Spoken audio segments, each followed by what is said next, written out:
When it comes to selling your home, we as homeowners, we obviously want the most money for our house, the most value for the sale of our home. And while prices may have declined a little bit from their 2022 peak, low inventory is still helping to keep prices elevated in many markets, including here in Central Florida.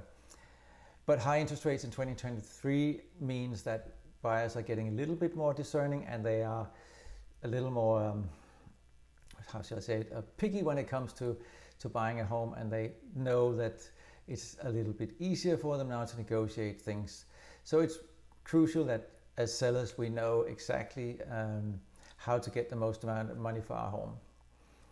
And one of the things that's important in many markets, and also here in Central Florida, is to pick the right time to sell your home, because the real estate market fluctuates somewhat throughout the year. It's not as big fluctuations here in Central Florida as it is in many other markets, but there are times of the year when it's better to sell than others. One of the, for instance, if you're in an area where many snowbirds like to come, around Christmas time, January, could be a good time for you to put your house on the market. If you are in an area with a good school district where people go to put their kids in what they consider the right school for their kids, then maybe June, July would be a good time to put your home on the market, maybe even May, so you can be sold and the new owners can move in time to get their kids in the school they desire. Another time when everybody seems to be looking at homes in Central Florida is April and May, no matter where in the area you are, but fluctuates even between parts of the Central Florida area. If you're working with a realtor, then they should be able to tell you when it would be a good time to put your home on the market. If your house is a little bit older or for other reasons are in need of some repairs and upgrades, it's definitely worth looking into. I would recommend that you maybe have an inspection done before you list your home, so you know what potentially come up, and so you can make a decision before whether or not you should include make sure that you have enough room to do a price reduction if these things come up, or even better, make some of the less costly repairs or the repairs that really are scary for buyers to take on. And some of the repairs that I would definitely recommend you to consider doing before you put your house on the market is if you have leaks or corroded pipes or low water pressure or even clogged drains or toilet. Make sure these things are fixed before you put your home on the market. If you have electrical issues, it's also a big issue for buyers. They don't really like to take that on, it scares them away. Make sure that your air conditioning, your HVAC system is completely serviced, and if necessary, have the coils cleaned.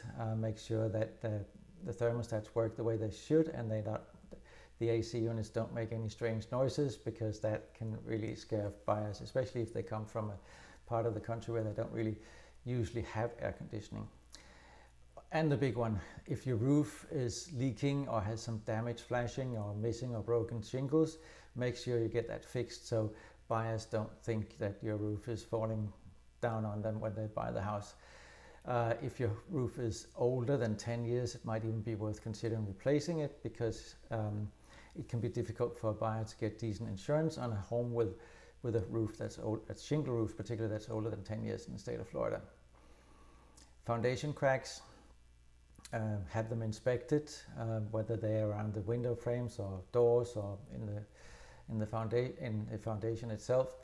It's important that you know that these are not as significant, or if they are, have them fixed before you put your house on the market.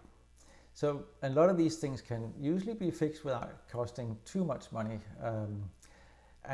but they can mean a loss of thousands of dollars when a buyer finds out about them, because they would use this as leverage against you. And even if you promise to get it fixed, just the fact that it was there, to the buyer it seems like your home was not well maintained. So they would think, well, if you have plumbing issues, if you have roof issues, what else is wrong with that house? If they don't find anything, they tend to not think that there is anything to be found. But if they find stuff wrong with your house, they might think, well, if we found this, what else can we find when we move in? And make sure you do a deep clean. There's nothing worse for a buyer than coming into a dirty house. Make sure the house is clean, and if you have to hire cleaners to do it because it's just too overwhelming, well then do it, because you can get your house cleaned for a few $100s usually, and it will mean thousands of dollars more for your house, because when buyers come in and they see a clean, decluttered home, it actually on average raises the value by 3 to 5%.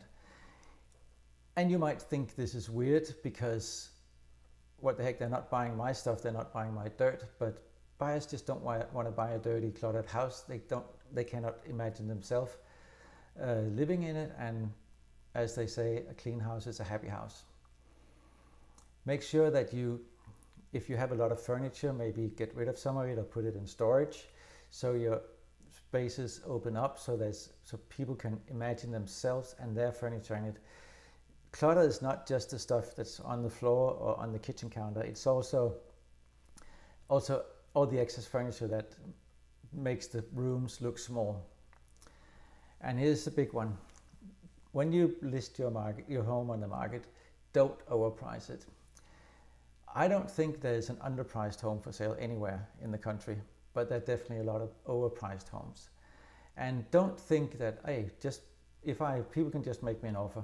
Yeah, they could, but in most cases they won't. If your house is significantly overpriced, or sometimes even just a little bit overpriced, people just don't make offers. They'll move on to the next house.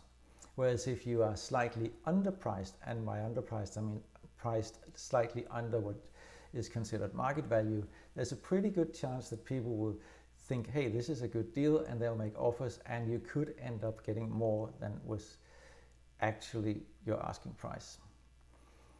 And when you put your home on the market, whether you do this yourself or you have a realtor to assist you, make sure you market it efficiently. And by marketing efficiently, I mean make sure you have good video, good pictures, there's a floor plan on your house, preferably an interactive one. 90% or more of home buyers, they see the home online before they even go look at it. So if the images and the video and they can't see the floor plan online, there's a pretty good chance they move on to the next house. You should also make sure that the house is properly staged, and staged does not have to cost a lot of money, and maybe in some cases not even any money, because quite often your home can be staged with the furniture that's in there. So by staging, I mean making sure that every room has its purpose. So if it's a bedroom, make sure it looks like a bedroom. If it's a dining room, it should look like a dining room. People can usually not look past what's in the room. They need to be able to see the function of the room. And if it's in some cases even a professional staging would be appropriate, but in many cases staging can just be done by using the furniture and the things you already have and just arrange them so it looks more like a home that people would want to move into. And finally, be prepared to negotiate your price. Negotiate little things that doesn't really matter to you. If you are considering bringing the refrigerator, and that's between you and the buyer, that they want the refrigerator, then give them the refrigerator. If you're losing a buyer over a $1,200 or $800 refrigerator, that's not worth it. So make sure that there's a little bit of a win for the buyer if they're asking for it. That doesn't necessarily mean that you have to cut tens of thousands of dollars of your asking price. Just give them a little win if they're asking for it. So make sure that that they walk away happy. So maximizing the value of your home, that gives you satisfaction when you move on, and more money for your next home. So all these things I mentioned, most of them won't cost you a lot, if anything, but they will definitely help you get more for your home. So I hope you enjoyed watching this, and if you have any questions, please call me or send me a direct message or comment below. I really would like to hear your opinion, especially if you think there's anything I left out, something that you think should be done when a home is listed that I didn't mention. Thank you so much for watching. Till next time.